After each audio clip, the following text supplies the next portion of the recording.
tout le monde, ça y est, je suis de retour, je suis super contente de vous retrouver aujourd'hui pour cette vidéo pour enfin vous raconter le récit de mon accouchement.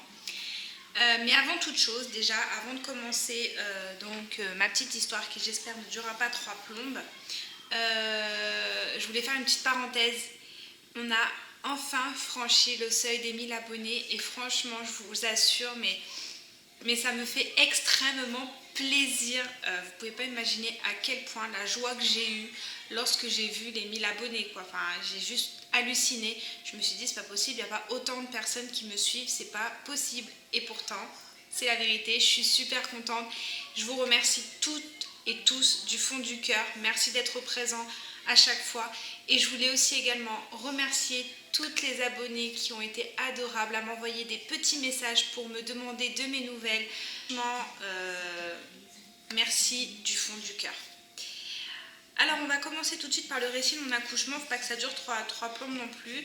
Dans l'ensemble ça s'est plutôt bien passé, mais j'ai quand même pas mal de choses à vous raconter.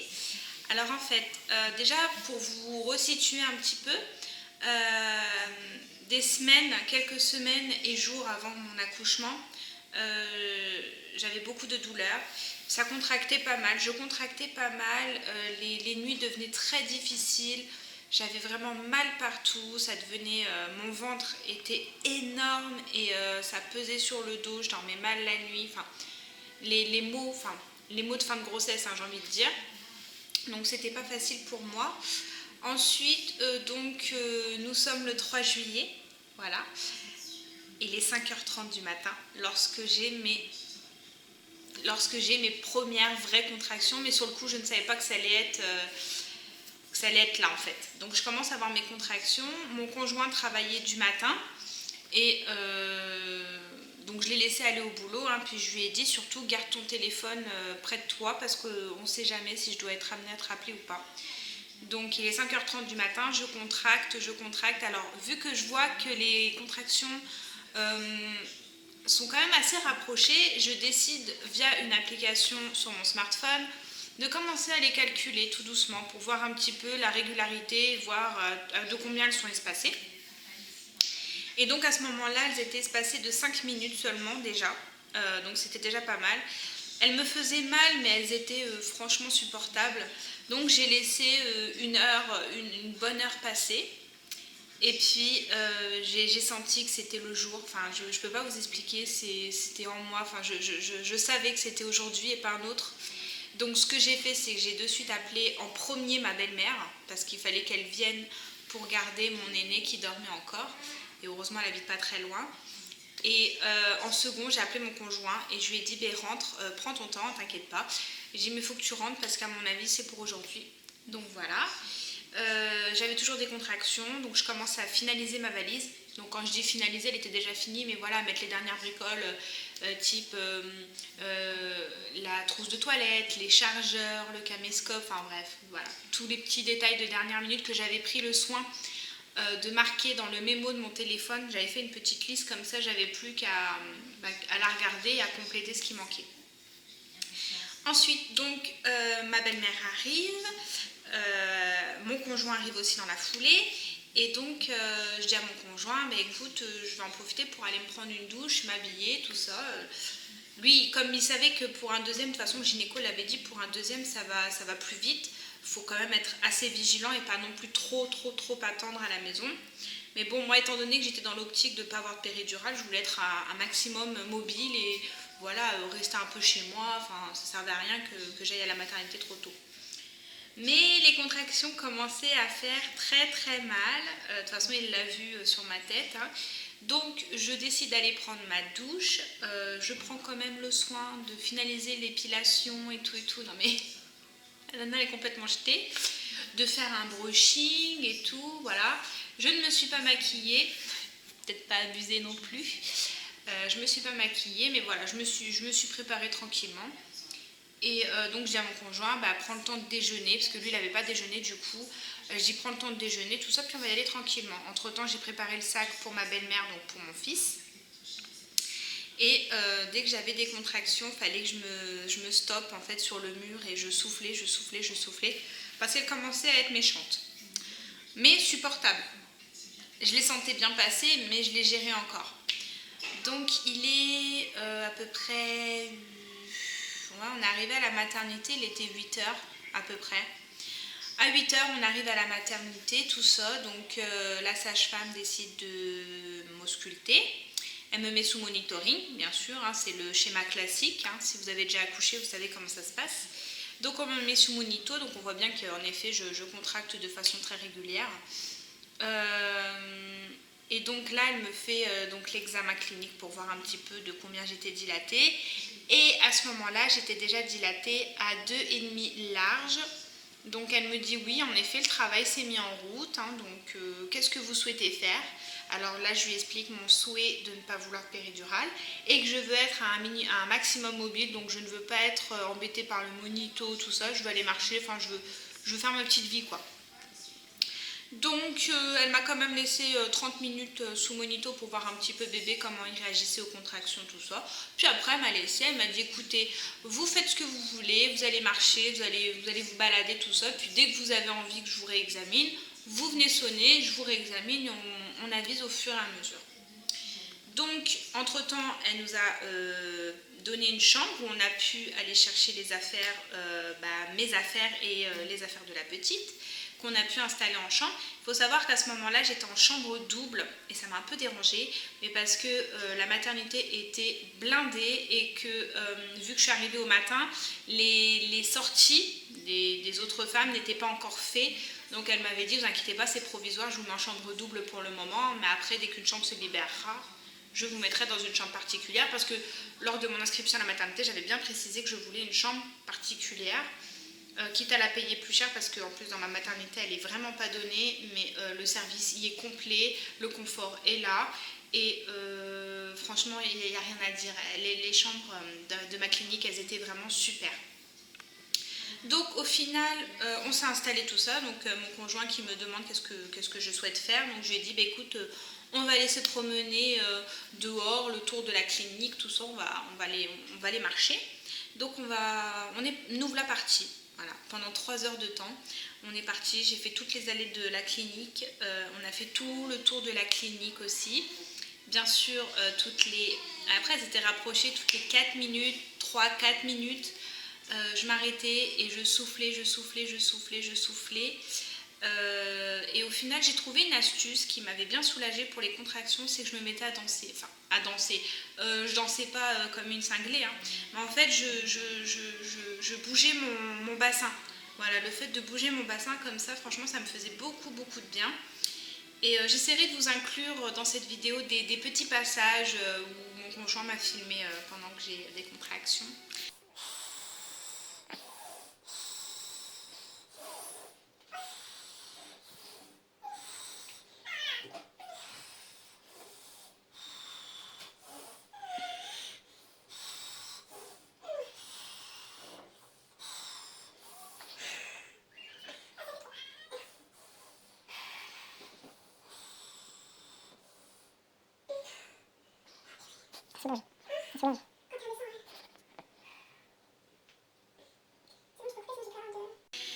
J'essaierai de vous inclure ça par-ci par-là, donc voilà.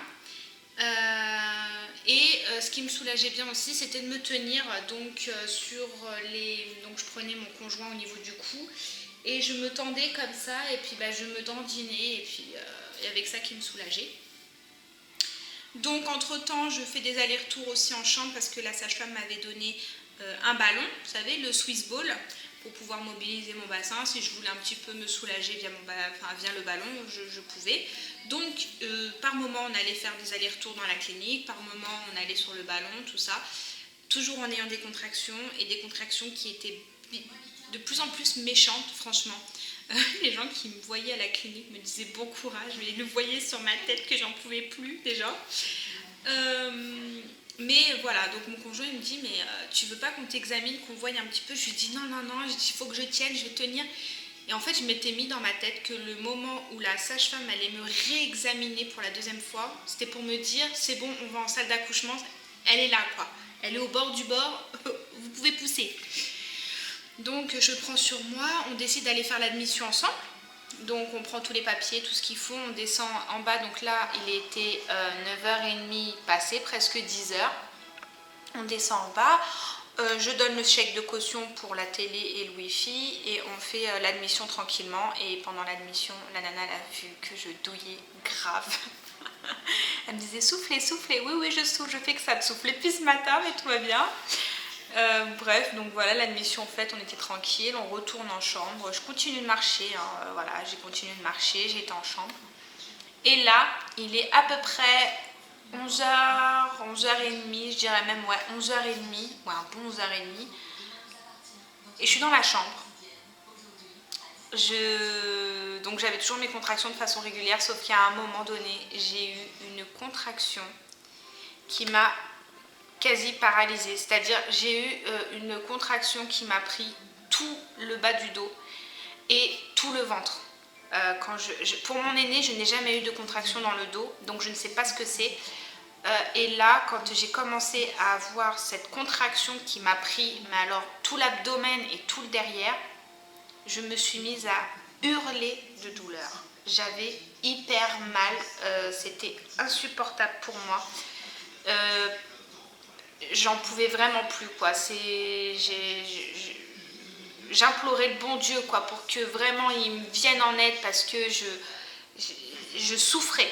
Vraiment, le mot il est approprié, quoi. Je criais, je souffrais, j'avais mal. Et j'arrêtais pas de me dire, mon conjoint était là, il me disait attends, on va l'appeler.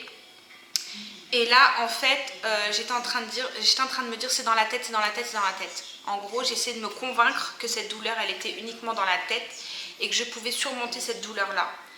Sauf que quand j'ai vu que je n'étais plus capable de mettre un pied devant l'autre, que je ne voulais plus qu'on me touche et que j'étais tétanisée et paralysée par cette douleur, en fait, c'est une douleur qui vous enferme dans une bulle.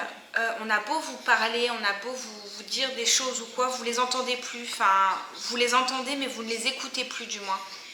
Vous êtes renfermé dans cette douleur-là et puis vous cherchez absolument un moyen de la calmer. Et en fait, je m'aperçois que cette contraction-là ne passe pas. C'est-à-dire qu'une contraction, on la compare en général à une vague. Donc vous la sentez monter, monter, monter, puis arriver à son pic tout en haut, elle fait extrêmement mal pour ensuite redescendre petit à petit. Et en général, vers la fin, les contractions, elles durent bien une bonne minute. C'est souvent les minutes les plus longues de votre vie. Mais elles durent une bonne minute avant de reprendre de plus belle, peut-être 2 minutes après, quoi. Et là, je vois que ça passe pas. Et me voyant crier de douleur comme ça, il y a des femmes, donc je pense que c'était une auxiliaire avec une étudiante auxiliaire qui était là, qui passait dans le couloir, qui sont rentrées dans la chambre. Et me voyant dans l'état où j'étais, elle a pris le téléphone de la chambre et a appelé la sage-femme en disant que fallait absolument venir parce que je tenais plus, quoi. Donc, ce qui s'est passé, c'est que donc, la sage-femme arrive, elle décide de m'examiner, je lui ai dit de ne pas me toucher, enfin, j'étais prise de douleur, c'était pas possible pour moi, j'avais extrêmement mal, c'était juste pas possible pour moi. Donc du coup la sage-femme avec mon conjoint, ils ont réussi à me mettre sur le lit pour qu'elle essaye de voir du moins un petit peu où ça en était. Et là elle m'examine et elle me dit qu'on est à 9. Donc en gros je suis passée de 2,5 à 9 à la vitesse de l'éclair. Pour vous resituer, pour mon aîné, j'ai eu 30 heures de travail, des premières contractions jusqu'à la sortie de mon fils. Il y a eu 30 heures et sur ces 30 heures, mon col ne s'ouvrait pas. C'est-à-dire j'avais un col qui ne s'ouvrait pas. Et là, mon col s'est dilaté à la vitesse de l'éclair. Et je souffrais, je n'en pouvais plus, je criais de douleur. Et là, elle me dit, mais qu'est-ce qu'on fait? Elle me dit, est-ce qu'on fait la péridurale? Et j'étais butée dans mon truc de non, je ne veux pas de péridurale, quoi. Je veux pas, je veux tenir sans. Et mais voyant que la contraction ne partait pas, et j'avais pas de moment de répit en fait. Elle était permanente. Quand je vous dis que j'ai eu l'impression que j'allais mourir, je vous jure que c'est vrai. J'ai eu l'impression que j'allais mourir. C'était horrible. Et j'ai finalement craqué. Voilà. à mon grand regret, ou pas, enfin je vous raconterai. Mais j'ai finalement craqué et j'ai demandé oui. J'ai dit faites quelque chose, mais soulagez-moi, je veux cette péridurale quoi. Donc sur le moment j'ai pleuré. J'ai pleuré, pourquoi? Parce que j'ai pris ça comme un échec et je me suis dit que j'étais pas capable tout simplement. Alors qu'il y en a qui y arrivent sans problème et moi j'étais pas capable. Alors mon conjoint, la sage-femme et l'anesthésiste qui est arrivé tout de suite m'ont consolée en me disant que non, c'est pas un échec et de toute façon c'est pas parce que je suis à dilatation, c'est pas parce que j'étais à 9 de dilatation que bébé allait venir de façon imminente et que le travail pouvait être encore un petit peu long. Et il est clair et net que j'aurais pas pu supporter cette douleur des heures et des heures et des heures entières. Donc on va pour me poser la péridurale. Ça s'est passé sans problème, sans embûche, vraiment. Je n'ai absolument rien senti. Ça a été nickel, franchement. Voilà quoi. J'ai rien senti. Entre deux contractions, j'avais une auxiliaire qui était en face de moi qui me tenait les épaules pour que je fasse bien le dos rond.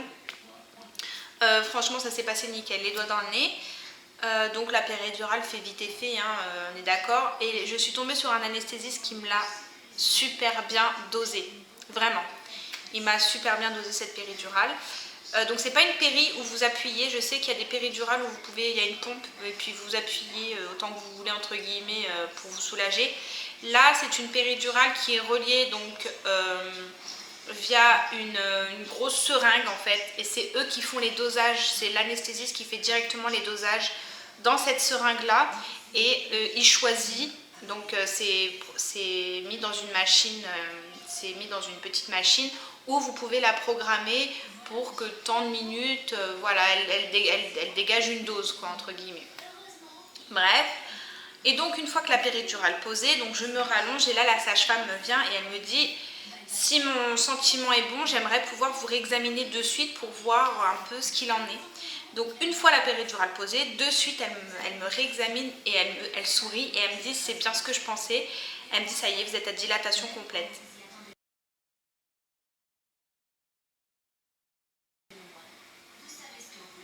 Et alors là il y a eu un blanc. Je me suis dit ok, donc là je suis à dilatation complète. En fait, j'ai été de 2,5 à dilatation complète, il s'est passé 3 heures, même pas. Ça a été extrêmement rapide. Et par contre, elle me dit, le bébé est bien haut, donc là, il va falloir la laisser descendre tranquillement. Mais je la sens encore très très haute. Bon, donc on attend, hein, du coup, je me souviens qu'avec mon conjoint, on avait mis la télé et on regardait W9, il y avait Ma famille d'abord. Du coup, dès que je vois Ma famille d'abord, ça me fait penser à ça. Donc du coup, voilà, après j'étais soulagée par la péridurale, forcément, hein, les contractions commençaient à bien s'atténuer, je ne les sentais plus.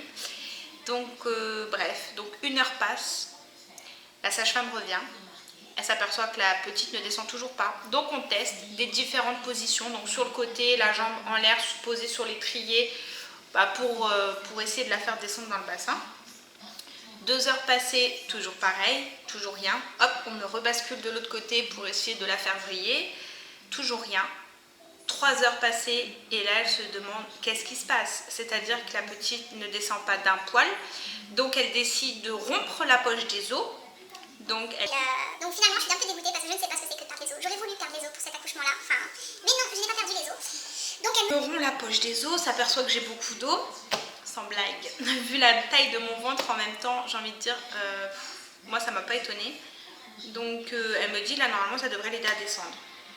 Sauf que non, la petite ne descendait toujours pas. La petite ne descendait toujours pas et elle comprenait pas ce qui se passait. Alors du coup elle a décidé de me faire un toucher, mais en fait au moment du toucher elle m'a expliqué qu'on allait faire ça sur une contraction et que pendant la contraction j'allais pousser sur sa main en fait entre guillemets pour qu'elle puisse voir un peu ce qui se passait. Et c'est un peu glauque, hein. Mais toutes les femmes qui ont accouché savent ce que c'est. Et puis au moment donc, où elle met sa main et que je pousse, elle m'a tout de suite demandé d'arrêter et elle m'a dit, elle a le cordon autour du cou. Et là je me suis dit merde, qu'est-ce qui va se passer? Est-ce qu'ils vont me mettre en césarienne? Est-ce que je vais devoir descendre au bloc pour une césar? J'ai commencé à flipper, Franchement, j'ai commencé à flipper parce que sachant qu'elle descendait pas d'un poil, je me suis dit... Et au bout d'un moment, elle allait être en souffrance. Bon, bien que jusque-là, son cœur, c'était nickel. Elle m'a dit, bah écoutez, je vais tenter de lui décoller le cordon pendant une contraction, pendant que vous poussez, et je vais essayer de le refaire passer. Elle me dit, vous inquiétez pas, vous sentirez rien, vous êtes sous péri. Heureusement que là, pour le coup, la péridurale, je l'avais. Heureusement.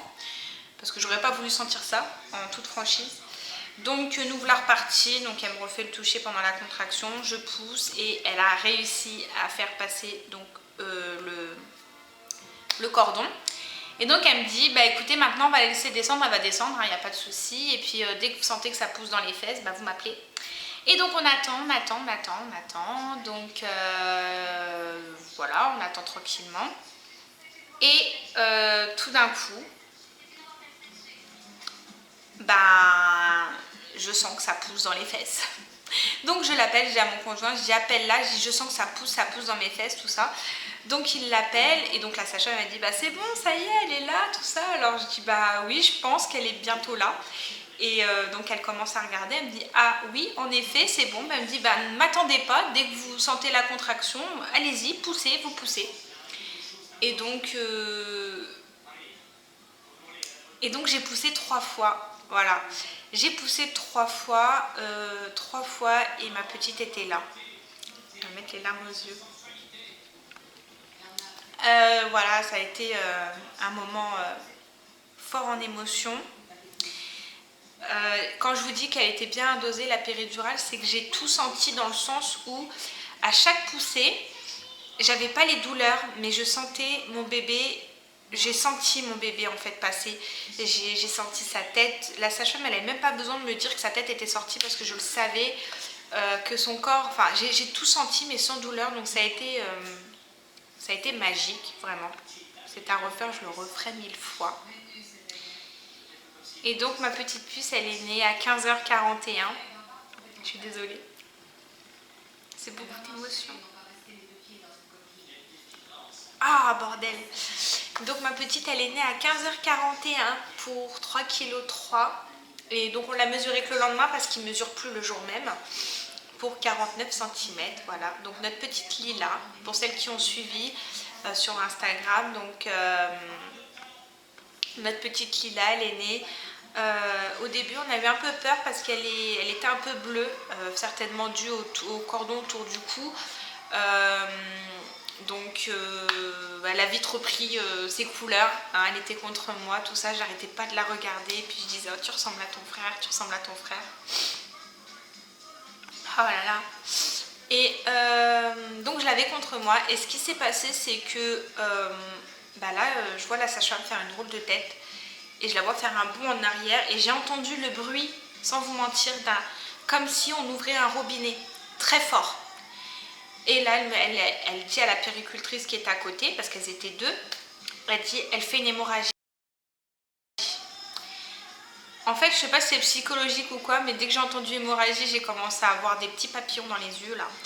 Et ça s'est vite calmé parce que la puéricultrice, elle est venue tout de suite injecter dans mon cathéter qui fait super mal. Alors par contre, j'ai pas douillé pour la péridurale, mais alors pour me poser ce putain de cathéter, quand je vous dis j'ai douillé quoi. J'en pouvais plus. Ça m'a fait super mal. Et j'avais qu'une hâte, c'est qu'elle me retire parce que j'en pouvais plus. Donc elle a injecté en fait dans le cathéter un produit qui j'ai su après, c'était pour limiter les saignements. Donc j'ai fait une hémorragie. Pas une hémorragie de la délivrance. Alors qu'est-ce qu'une hémorragie de la délivrance? C'est quand le placenta ne sort pas de façon intacte et qu'il reste parfois quelques morceaux. Moi, mon placenta était sorti de façon intacte puisque Lila, quand elle est sortie, elle l'a quasiment tiré avec elle parce qu'elle avait également le cordon autour du pied. Elle avait réussi, ma nénette, à s'entourer de son cordon ombilical de partout. Du coup, elle avait vu que le placenta était sorti de façon intacte. Elle ne comprenait pas pourquoi j'avais perdu autant de sang, donc elle m'a dit qu'il fallait surveiller ça en suite de couches. Bref. Quelque chose que j'ai bien aimé et qu'ils ont respecté, c'est de ne pas avoir coupé le cordon ombilical de suite. Ça faisait partie de mon projet de naissance et de mes souhaits. C'est-à-dire que Lila, quand elle est née, j'ai demandé à ce qu'on clampe et qu'on coupe le cordon une fois que le cordon arrêtait de battre. Voilà. Je ne vais pas vous raconter dans cette vidéo-là le pourquoi du comment, je ne sais même pas si je vais faire une vidéo là-dessus. Si toutefois vous avez des interrogations, n'hésitez pas à aller voir sur internet pourquoi il est bon de ne pas clamper et de couper le cordon ombilical tout de suite après la naissance. Vous irez voir et je pense que vous comprendrez mieux pourquoi. Voilà. Donc après voilà ce qui s'est passé grosso modo. Donc là mon accouchement s'est plutôt bien passé. Ce qui s'est passé c'est qu'une fois que Lila elle est née, il y a eu 9 femmes qui sont arrivées pour accoucher en même temps. Les pauvres, il y en a, elles n'ont même pas pu avoir péridurale parce que tous les anesthésistes étaient pris, parce que toutes les salles d'accouchement étaient prises. Il n'y en avait que 4, il n'y avait que 2 sages-femmes qui étaient présentes dans le service avec 2 puéricultrices. Ça a été la misère, donc ça fait qu'en fait, normalement, après l'accouchement, ils vous gardent 2 heures en salle d'accouchement pour vérifier un petit peu si tout se passe bien, si vous ne faites pas d'hémorragie, tout ça, et pour faire la mise au sein. Et en fait, ce qui s'est passé, c'est qu'il y a eu tellement de monde qu'il fallait libérer, en fait, ça a été un peu à la chaîne, là, pour le coup. Il fallait libérer les salles d'accouchement, donc moi, ils m'ont demandé si ça ne me dérangeait pas de me mettre en chambre. J'ai dit non, pas du tout, moi, ça allait très bien. Donc ils m'ont remis en salle dans ma chambre qui entre-temps ils ont pu me débloquer une chambre particulière, donc j'étais super contente, ils ont pu transférer mes affaires dans ma chambre particulière. Donc ils ont juste pris le temps d'habiller Lila rapidement, de me la mettre sur moi et de m'emmener en chambre. Et nickel, voilà, après on est arrivé en chambre, donc j'étais avec mon conjoint, on n'arrêtait pas de la regarder, elle était belle, elle était... Ah là là, c'est encore frais parce qu'on est on est le 25 juillet, donc on est mardi, et donc on était lundi, ça fait déjà 3 semaines qu'elle est née, et ça passe méga vite, vraiment. Alors, je ne vais pas trop m'éterniser sur cette vidéo-là, si vous le souhaitez, seulement si vous le souhaitez, à votre demande, je veux bien vous faire une vidéo post-accouchement, c'est-à-dire de vous faire une vidéo sur tous les détails de ce qui se passe après l'accouchement, le postpartum et un petit peu le séjour en maternité, mais vraiment le survoler quoi. Mais après, si vraiment vous voulez des choses plus détaillées, je veux bien vous faire une seconde vidéo, mais ce sera seulement à votre demande parce que je ne veux pas vous saouler avec ça. Moi, je clôture cette aventure de grossesse. Ah là là, ça me donne encore envie de pleurer. Je clôture cette aventure de grossesse par ce récit d'accouchement qui était pour moi le final de tout ça. C'est très dur pour moi, je vais vous expliquer pourquoi. Parce que, comme je l'ai dit dans mes vlogs, j'adore la grossesse, j'adore la maternité, j'adore être enceinte. Ça a été un plaisir, un pur bonheur pour moi de porter mes enfants. Malgré qu'à la fin c'était dur et que c'était fatigant, ça a toujours été un pur bonheur de les porter et de leur donner la vie. Et toutes les mamans me comprendront parce que le après, une fois qu'ils sont là, c'est merveilleux, c'est que du bonheur, on est d'accord, hein, c'est que du bonheur.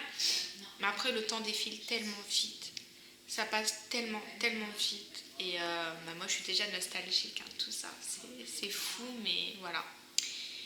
Enfin bref, il y en a vont prendre pour une folle, elles vont se dire non mais elle est complètement barge. Mais voilà, c'est comme ça, je suis comme ça, c'est tout. Et ben mine de rien, elle a bien tenu ma nénette. Hein. Je regarde là-bas parce qu'elle est posée dans sa nacelle, elle est en train de dormir dans sa nacelle, elle tient bien. Pour celles qui se posent la question, je l'allaite. Voilà, en même temps c'était pas une surprise, hein. Vous avez pu voir tout au long de mes vidéos que j'étais à fond allaitement, je suis pour l'allaitement, donc ma petite puce est allaitée, ça se passe merveilleusement bien, elle prend beaucoup de poids, on lui est bien profitable, ça c'est sûr. Voilà, mais écoutez, je vais m'arrêter là parce que la vidéo va durer 3 plombs, mais ça va peut-être pas forcément être agréable pour vous de la regarder. Si vous avez des idées de vidéos, et d'ailleurs je vous en fais la demande d'ailleurs, si vous avez envie de voir certaines vidéos sur ma chaîne, surtout, n'hésitez pas à me les marquer en commentaire. J'étudie toute proposition et je suis ok. Donc, si vous avez des idées, n'hésitez pas à me les mettre en bas. C'est avec grand plaisir que je prendrai en compte vos idées. Si vous avez des questions aussi, n'hésitez surtout pas. Et si vous voulez la vidéo post-partum, je vous la fais également. J'ai pas de tabou, moi. Enfin, je veux dire, il n'y a pas de choses à ne pas dire ou quoi. Si vous voulez vraiment les détails ou quoi, je vous les dirai sans problème. parce que la maternité c'est beau, l'accouchement c'est beau, mais tout n'est pas beau dans la grossesse, tout n'est pas glamour, et surtout le après-accouchement est très loin d'être glamour. Et ça, j'ai l'impression qu'on a tendance un peu à l'occulter, mais c'est pourtant une réalité. Donc voilà. Mais écoutez, en tout cas, j'espère que cette vidéo vous aura plu. Vous m'avez beaucoup manqué. Je vous remercie encore du fond du cœur, tous et toutes, de votre présence, de vos messages qui me vont droit au cœur. Ça m'a fait vraiment super plaisir de tous les lire. Alors c'est vrai que j'ai pas pu répondre à tout le monde parce que bah voilà, le retour à la maison, la petite, tout ça, ça a été un petit peu compliqué. Mais j'ai lu tous vos messages et m'ont tous fait plaisir. Donc voilà, bah écoutez, je vous laisse ici sur ces belles paroles et j'espère revenir très vite. Alors le rythme de vidéo, je ne sais pas trop, on verra par la suite parce qu'avec la petite et mon fils, c'est pas évident. Mais je vais m'organiser, hein, ça va revenir petit à petit, laissez-moi juste le temps.